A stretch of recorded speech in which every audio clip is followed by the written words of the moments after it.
আরে গায়ে হলুদ, গায়ে হলুদ দেখে কি ভাবছো আমাদের গায়ে হলুদ? আরে না না, আজকে তোমার ছোট্ট মিঠি বোনুটার গায়ে হলুদ। হ্যাঁ, আজকে আমার মামার মেয়ের অন্নপ্রাশন।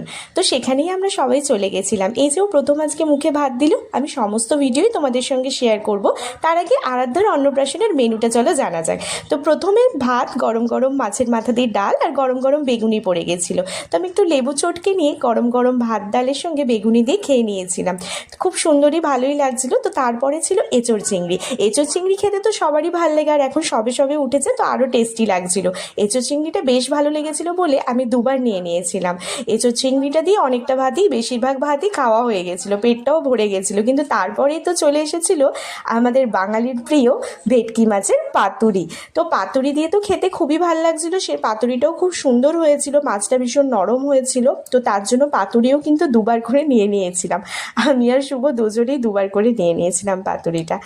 এই যে শুভ এখানে আবারও বাঙালির মোস্ট ফেভারিট আনবক্সিংটা হতে চলেছে। আমি বলেছিলাম না আমি আবার ভেটকি মাছের পাতুরি নিয়ে নিয়েছিলাম, তো আমি দুটো ভেটকি মাছের পাতুরি খেয়ে নিয়েছিলাম। তো যাই হোক, এরপরে লাস্টে ছিল কিন্তু চিকেন।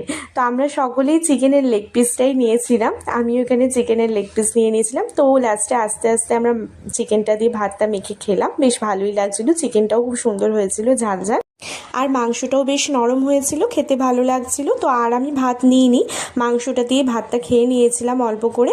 আর লাস্টে স্যালাড দিয়েছিল, তো পেঁয়াজ দিয়ে খেতে কার কার ভালো লাগে, পেঁয়াজ দিয়ে ভালো করে ভাতটা মেখে করে খেয়েছিলাম।